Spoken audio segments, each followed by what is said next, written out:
तो hello friends, welcome back to my channel. और friend, आज की वीडियो सीरीज के अंदर हम टॉपिक डिस्कस करने वाले हैं how to find factors and multiples, यानी किसी भी नंबर का मल्टीपल्स और फैक्टर्स किस तरीके से हम लोग फाइंड आउट करते हैं और ये क्या होते हैं, इनको हम अच्छी तरीके से समझने की कोशिश करेंगे।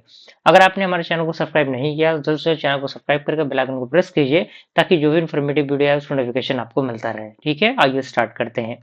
फैक्टर्स, जिसे हम लोग हिंदी में गुणनखंड कहते हैं।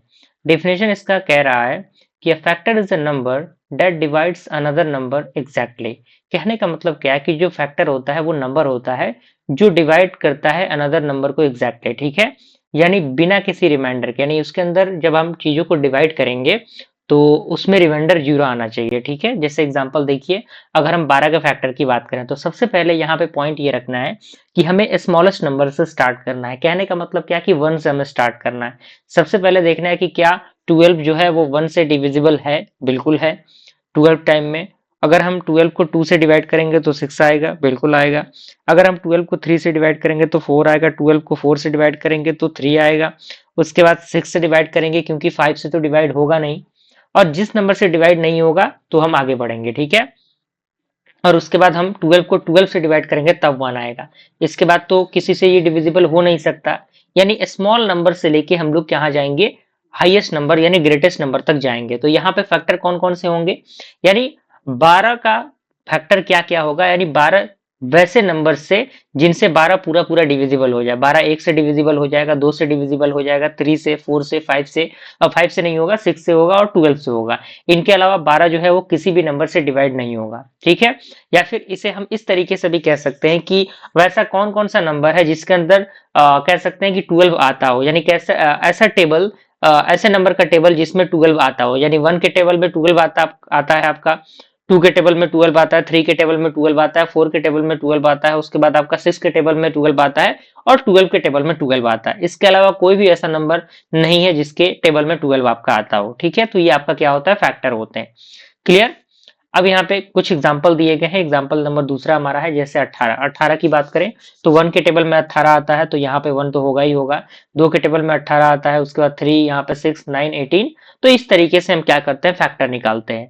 तो आई होप फैक्टर का पूरा फंडामेंटल आपको समझ में आ गया होगा कि वैसा नंबर, कहने का मतलब क्या है कि फैक्टर वो होंगे जो उसके टेबल में आते होंगे। जैसे 18 का फैक्टर, तो सबसे पहले स्मॉल नंबर से स्टार्ट करेंगे, तो 1 के टेबल में 18 आता है तो 1 लेंगे। 2 के टेबल में 18 आता है आपका तो 2 लेंगे। 3 के टेबल में 18 आता है तो 18 लेंगे और 3 लेंगे। उसके बाद 4 के टेबल में तो 18 नहीं आता, तो यहाँ पे हमारा 5 के टेबल में भी 18 नहीं आता। 6 के टेबल में आपका 18 आता है, यानी 6 के टेबल में 18 आएगा तो हम 6 लेंगे। उसके बाद 7 के टेबल में नहीं आएगा, 8 के टेबल में नहीं आएगा, 9 के टेबल में 18 आएगा, और उसके बाद आपका 18 के टेबल में 18 आएगा। इसके अलावा कोई भी ऐसा नंबर नहीं है जिसके अंदर आपका फैक्टर ऑफ 18 आपका आता हो। ठीक है, तो फैक्टर निकालने का पूरा फंडामेंटल आपको पता लग गया होगा। थोड़ा सा प्रैक्टिस करेंगे, अभी होमवर्क के लिए आपको क्वेश्चन मिलेगा तो वो चीजें आपकी क्लियर हो जाएंगी, कोई परेशानी दिक्कत आपको नहीं होगी। ओके, आगे बढ़ते हैं। तो फैक्टर तो हो गया हमारा। अब दूसरा हमारा पॉइंट था, हमारा क्या था, मल्टीपल्स, जिसे हम लोग गुणज कहते हैं। तो मल्टीपल क्या होता है, कह रहा है कि multiple of a number is obtained by multiplying the number with 1 2 3 4 and so on. यानी मल्टीपल किसी भी नंबर का वो ऑब्टेंड होता है जब हम मल्टीप्लाई करते हैं उसको 1 से, 2 से, 3 से, 4 से, या फिर अनदर नंबर से। ठीक है, जैसे एग्जांपल की बात करें, 5 का मल्टीपल की बात करें तो 5 का मल्टीपल कहने का मतलब क्या है कि 5 का टेबल आपको पढ़ना है। तो 5 into 1 10, 5 into 2 sorry 5 into 1 5, 5 into 2 10, उसके बाद 3 से मल्टीप्लाई करेंगे तो 15, उसके बाद 20 25। तो ये सारे क्या है आपके जो मल्टीपल है। तो यहाँ पे आपको ध्यान देना है कि 5 का जो मल्टीपल होता है वो इनफाइनाइट हो सकता है, यानी किसी भी नंबर का मल्टीपल बोल रहा है तो वो इनफाइनाइट होता है। यहाँ पे पहला पॉइंट क्लियर होना चाहिए, क्योंकि ऐसा थोड़ी है कि आपका 50 तक ही मल्टीपल होगा, वहां से आपका 55 हो सकता है, 60 हो सकता है, ये इस तरीके की चीजें हो सकती हैं। ठीक है, तो इस तरीके से हमें लिखना है, तो ये इनफाइनाइट रहता है। दूसरा एग्जांपल आपका 7 का मल्टीपल बोल रहा है तो 7 होगा, 14 होगा, उसके बाद 21 होगा। कहने का मतलब है कि टेबल आपको पढ़ लेना है। ठीक है, तो ये आपके इनफाइनाइट होंगे। क्लियर, परेशानी दिक्कत नहीं होनी चाहिए। अब ये छोटा सा अंतर हम देख लेते हैं कि डिफरेंस क्या है।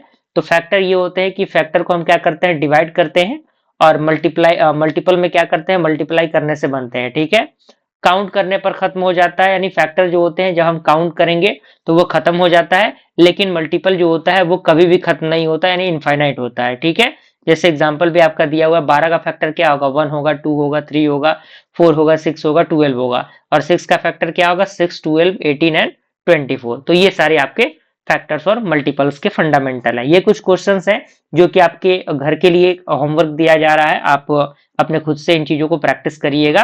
पहला में हमें क्या करना है, हमें फैक्टर फाइंड आउट करना है जिसमें टोटल 5 क्वेश्चन है। दूसरे में हमें क्या करना है, मल्टीपल फाइंड आउट करना है जिसमें 5 क्वेश्चन है। और तीसरे में हमें ट्रू और फॉल्स में बताना है कि क्या ये सही है, क्या ये गलत है। जैसे 3 फैक्टर है 15 का, तो हमें अगर सही है तो सही लिखना है, यानी ट्रू लिखना है, अगर गलत है तो क्या करना है, फॉल्स लिखना है। तो ये सारे क्वेश्चन है, टोटल 15 क्वेश्चन।